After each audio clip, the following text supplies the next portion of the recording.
Welcome to Tuesday, January 20th, 2026. When you or a loved one has suffered serious harm, look to Wyoming's board-certified truck accident lawyer, Grant Lawson, leading the charge for accountability and fighting for safer roads. Don't settle for anything less.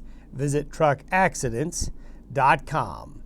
Well, we are going to see, and you're going to be hearing a lot on the news, national news, about a lot of winter weather, not for just the next days or even the week, really the next couple of weeks, in the central, the east, and the southern areas of the U.S. Again, a lot of the western U.S. will just be sitting on the sidelines, but there's going to be some Arctic weather getting further west, as these Arctic waves are all lined up, coming in surges, coming in waves. And we're going to see, especially as we get into Thursday night, Friday, and the weekend, we're going to see some cold get into the front range areas. A little bit of the cold, not a lot, will leak onto the western slope.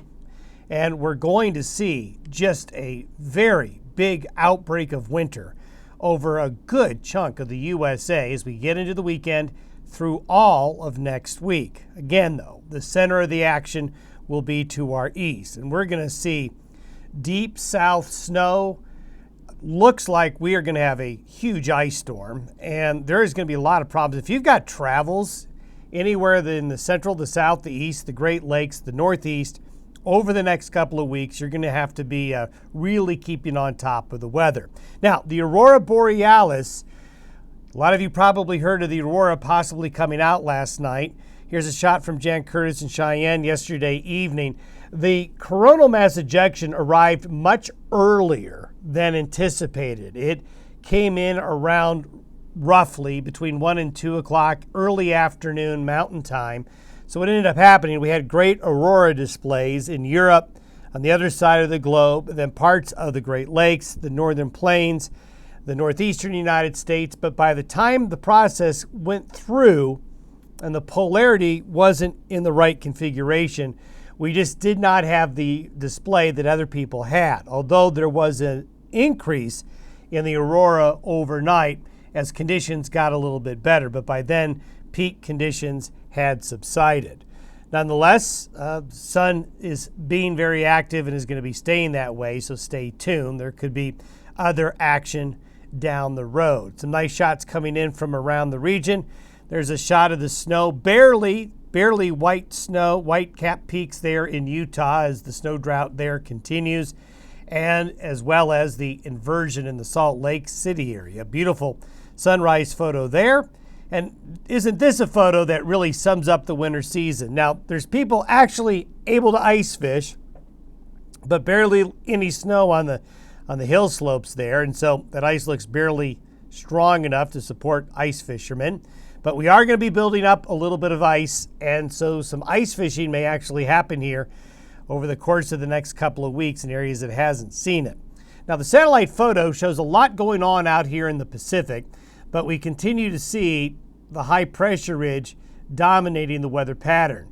We do have an upper level low right here off the west coast that actually is going to be a player in the forecast going down the road a little bit. We'll show you that here in a moment.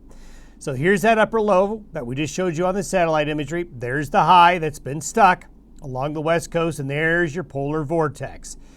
This little wave right here is going to pull this polar vortex, align it more east-west, and begin to drop it south and just a little bit to the west as we go into the second half of the week, as you'll see here in a moment. There it is. So you can see that that wave comes in, and we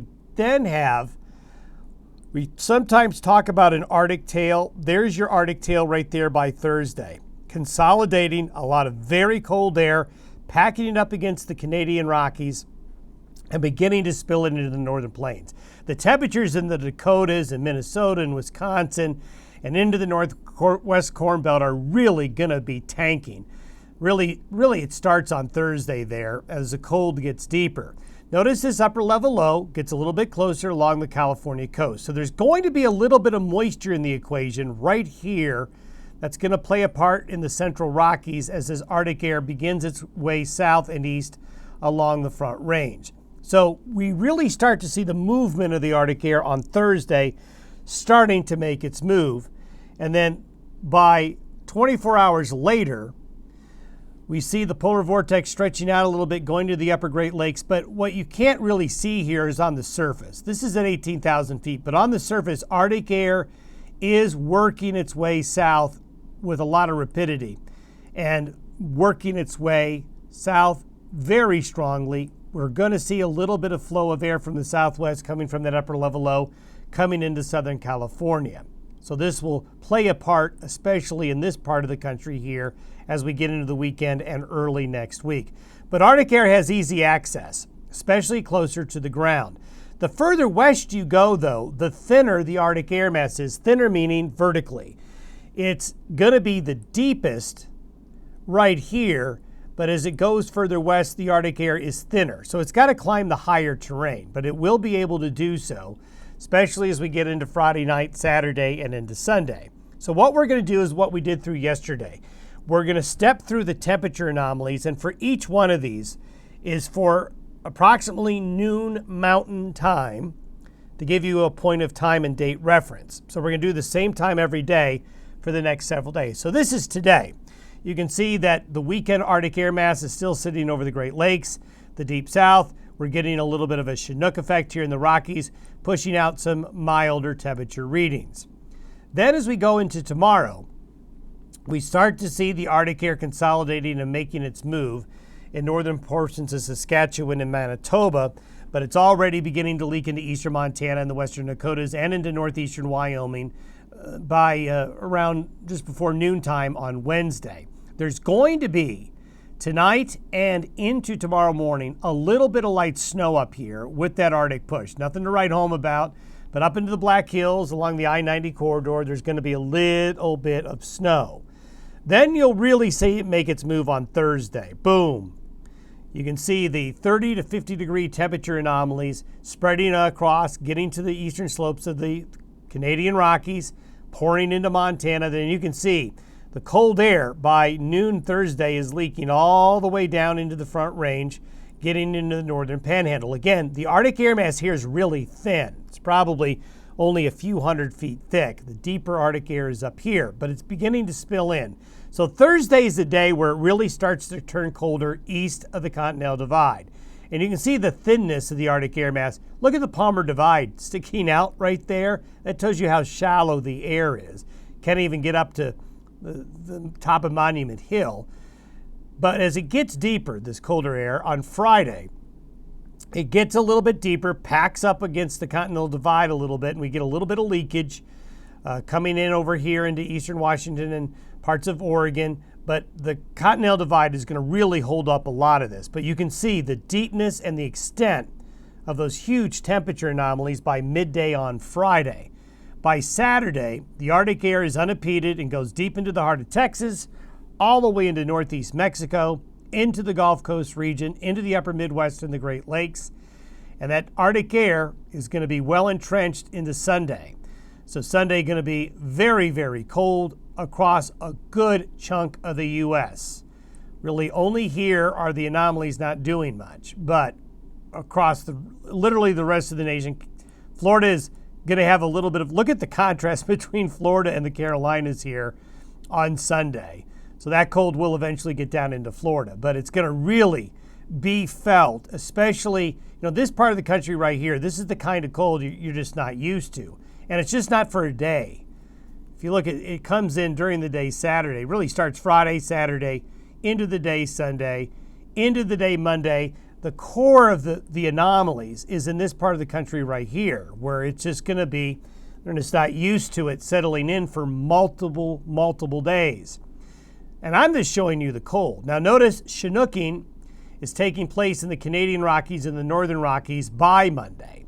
So it's going to be Thursday, Friday, Saturday, Sunday, where the Rockies will be able to see the cold, then a bit of a Chinook effect as the cold air gets pushed more to the south and east. Then if we look at the 5-day period from Friday morning through Wednesday morning, you can see the extent of the 5-day average of the anomalies. So we've got it centered down here in Oklahoma and Texas, another area of severe cold centered into the Great Lakes and parts of the Northwest Corn Belt, and even up into New England here. So really, with the exception of parts of the Great Basin here, just about everybody is trending over a 5-day period of colder than average conditions. Now, when we put the precipitation together, we talked about that California low feeding moisture into the equation and also moisture along the Gulf Coast. So we may actually finally see some snow in Colorado's southwest mountains, the southern mountains of Utah, even the mountains of Arizona, and look at New Mexico. Going to get into the mix of some wintry weather conditions. Look at the mountains of northwest Mexico here. But where we're really going to have some really big time problems. If you're going to be traveling, connecting to airports or traveling through this part of the country, if you equate the snow, this is a lot of real estate of a significant snow event. This is through Tuesday. So this is what happens between today and Tuesday. So if I highlight this area of the country right here, you're going to see a lot of winter weather and more snow than they'll get during the whole season across parts of the South. So this is going to cover a lot of real estate over multiple days, getting into possibly the northeastern parts of the United States metroplex. And then I talked about an ice storm. We showed you this yesterday, and there's no reason to think this won't happen. You see these darker red areas? These darker red areas, believe it or not, the European model is predicting 1 to 2 inches of ice. You put down 1 to 2 inches of ice, you got problems. And look at the geographic scope of this. So we'll just keep an eye on this, but this is going to be very impactful over the next week for a big part of the nation. Now, I know a lot of you out here are just chomping at the bit to finally get some real winter weather. You're going to get a little bit of it, but you're just not going to really produce much in the way of snowfall. And then as we go into the middle of next week, believe it or not, there's going to be a separation of the polar vortex, and this could settle into the Great Lakes and the Northeast and Mid-Atlantic mid to late next week and cause a whole bunch of problems here with possible coastal storm development, but just tons of weather in the central and the eastern United States going all the way up till the end of the month. Now, further out west, we're going to watch this upper level low here in the Aleutians kind of sit around a little bit, but it is going to spit waves, and we're going to start to see westerlies slowly get back into the equation as we get into late next week, but not until after the 28th, heading towards the beginning of the month. Don't forget our regional travel forecast. It's going to become more and more important as we get to the end of the week and the weekend. Have yourself a good Tuesday. We'll see you tomorrow.